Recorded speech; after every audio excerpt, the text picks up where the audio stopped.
Flamengo e Fluminense se enfrentam pela primeira partida das oitavas de final da Copa do Brasil e o rubro-negro demonstra que o Fluminense não era favorito nada para a partida, que ele, Flamengo, poderia superar esse momento positivo do Fluminense com aplicação tática, com inteligência de jogo.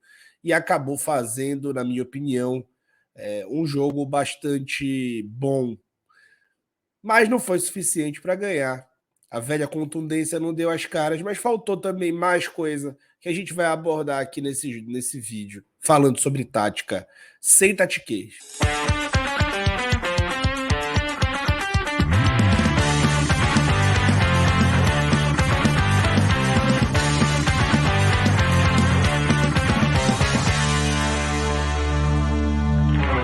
Quer fazer análises como um profissional? Aproveite a promoção do curso Explorando o Jogo da comunidade Mestres da Análise.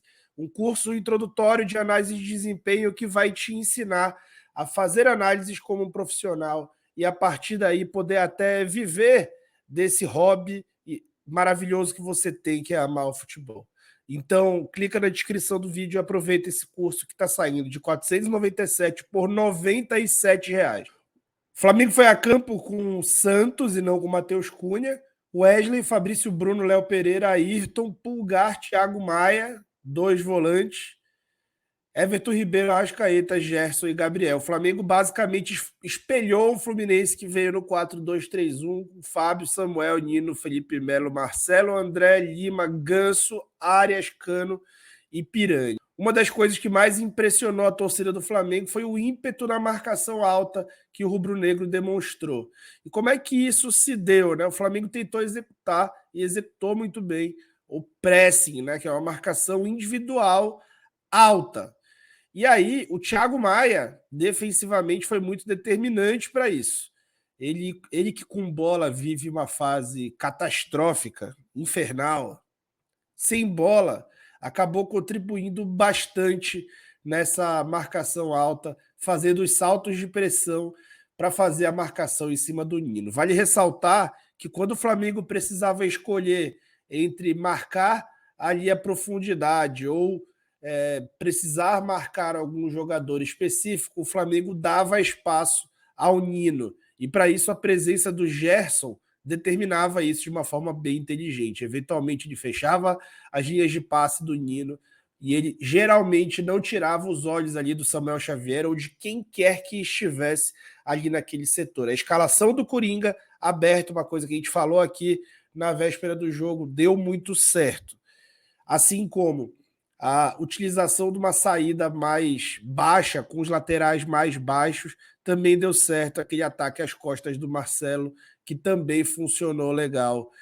E aí, um dos pontos assim interessantes do Flamengo nesse primeiro tempo, na minha opinião, o Flamengo joga melhor o primeiro tempo do que o segundo tempo, muito porque o jogo passa a ser condicionado após a expulsão. A gente precisa falar disso de uma forma mais racional.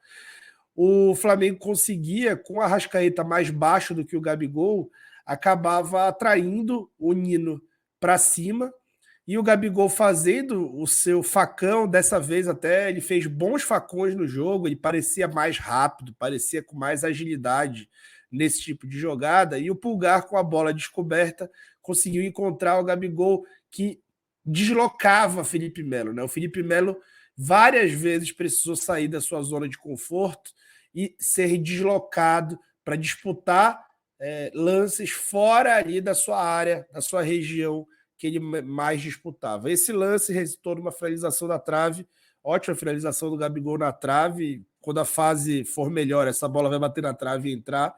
E depois uma perda de gol inacreditável do Arrascaeta sem goleiro, que vai na trave quando ele não pega bem na bola.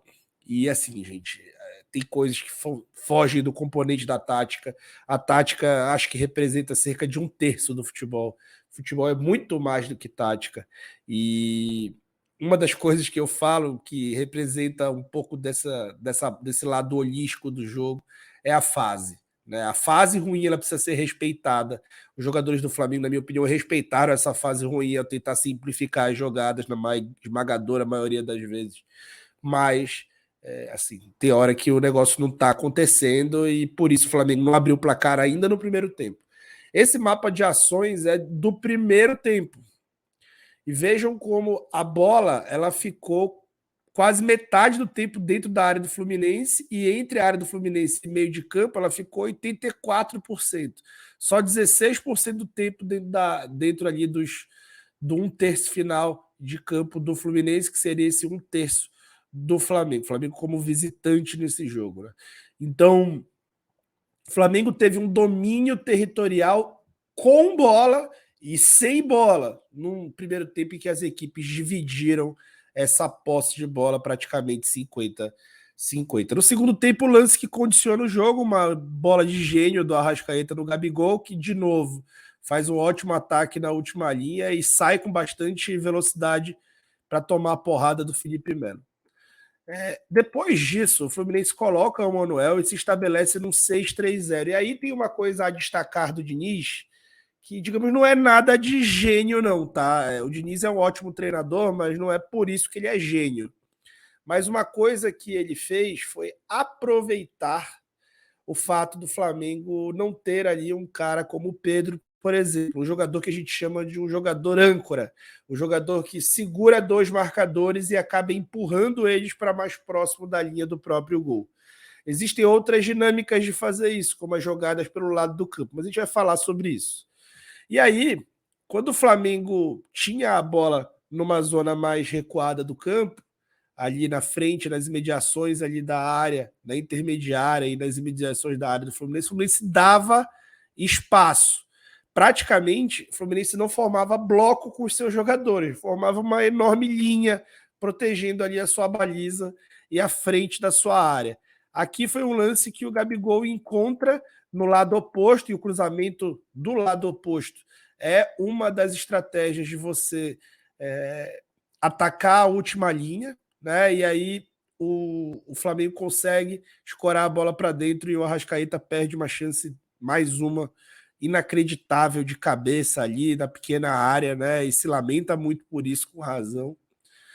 E aí, aqui a gente consegue ver mais claramente essa linha de 6 com uma linha de 3 à frente e o fato deles estarem bem compactos. O Flamengo não conseguia atacar o interior desse bloco, muito porque esse bloco praticamente não conseguia, ele não baixava muito para perto do seu goleiro. E aí faltou um pouco mais de jogada em linha de fundo, especialmente pelo lado direito, né? Mas a gente vai falar mais sobre isso. Nesse lance aqui, o Gabriel finaliza, mas vejam como o Flamengo está atacando a última linha, especialmente do lado oposto, em todos os intervalos, né? Então isso já é tudo uma dinâmica bem treinada já do Sampaoli. O Flamengo teve a cara do Sampaoli, especialmente no primeiro tempo.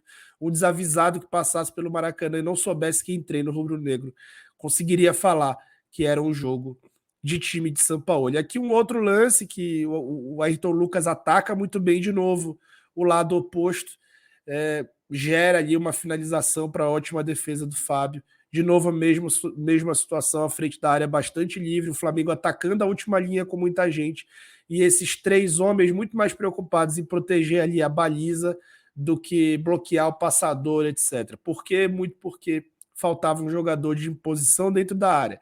Percebam como o Gabriel ele ataca a última linha e não nivela essa última linha, né? Ele não prende dois jogadores, o Nino praticamente fica individualmente nele, e isso acaba facilitando essas dinâmicas de defesa do Fluminense, que conseguia não ser um bloco com essa linha, mas praticamente ser uma linha única, e isso gerava essa dificuldade do Flamengo.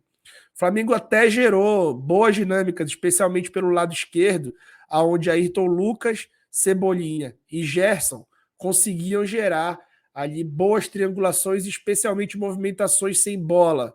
E essas movimentações sem bola faziam com que o Pulgar, por exemplo, conseguisse acionar novamente esse espaço após ele estar vazio. Um detalhe que me incomodou nesse jogo, e na frente da área, quando o Flamengo tinha a bola na frente da área, foi a lentidão do Gerson nesse domínio. O Gerson é um ótimo jogador e jogou muito bem, na minha opinião.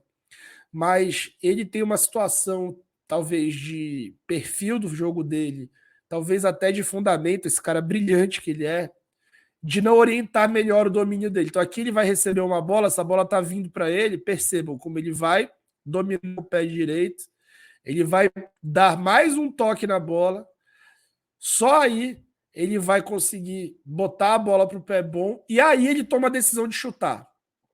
O Gerson recebeu várias bolas nesse contexto, com muito espaço para poder finalizar, só que ele não tinha essa atitude de dominar orientado já pensando em chutar. E acabava não finalizando. Acho que o Flamengo finalizou menos do que deveria e deveria ter finalizado mais de fora da área. É verdade que a falta desse centroavante que segurasse dois zagueiros, ele também contribuiu para que esse espaço na frente da área fosse um pouco menor. Mas faltou, sim, finalizar na frente da área. Um dado que eu queria passar para vocês é esse aqui, né? Perceba como o Fluminense praticamente só atacou pelo lado direito, o lado do John Arias, especialmente no segundo tempo. O Fluminense teve impressionantes 6 escanteios no segundo tempo a seu favor. E isso vai muito de acordo com também as ideias do treinador do Fluminense. E o que tem de mérito nisso? Primeiro, a saída de bola do Fluminense, em alguns momentos, é muito difícil você marcar, especialmente quando faz aquele carrossel e vários jogadores começam a se rotacionar ali, e praticamente o time inteiro desce. É quase impossível o Fluminense não ter superioridade numérica naquele momento. Pelo lado direito era o lado que tinha o Arias, e o Fluminense claramente, e aí é um detalhe tático do jogo estratégico, o Fluminense claramente orientava essas jogadas até a linha de fundo para batalhar por escanteios e faltas na frente da área. Entre escanteios e faltas na frente da área, o Fluminense conseguiu matar muito tempo no segundo tempo. Por quê? Territorialmente avança, acaba picotando o jogo, e esse avanço territorial faz com que o Flamengo marque a área com os 10 homens de linha, e ao marcar a área com esses 10 homens de linha, uma segunda bola fica mais difícil de ganhar territorialmente, e assim o Fluminense territorialmente foi até melhor no segundo tempo do que no primeiro, onde já tinha ido mal. É um jogo que, apesar do Flamengo ter perdido 3 oportunidades claras de gol, eu não consigo acreditar aos jogadores um problema de não vencer o jogo, muito menos do treinador. Acho que o Sampaoli faltaram, sim, uma ou outra dinâmica a parte dele, mas ele tem 9 jogos, ele tem um mês de trabalho e acho que o Flamengo tem a cara dele, já apresentou nesse jogo. As ideias são muito boas, são muito promissoras. Elas vão evoluir com o tempo. Não adianta a gente cobrar do Sampaoli um nível de atuação, um nível de supremacia tal que a gente vai imaginar que ele talvez tenha daqui a um ano. Tá? O trabalho do Diniz, por exemplo, é de um ano. E faltou, acho que na formação do elenco, imaginar um reserva para o Pedro, um cara que pudesse trabalhar ali, fazer um jogo mais simples. Afinal de contas, nessas horas ainda de consolidação, é preciso simplificar o jogo. E aí o Flamengo pecou como clube, como instituição, por não ter um cara reserva para o Pedro, para poder segurar essa última linha, gerar um bloco realmente do Fluminense que está jogando só em uma linha, como eu mostrei para vocês, e dificultar o ataque do Flamengo.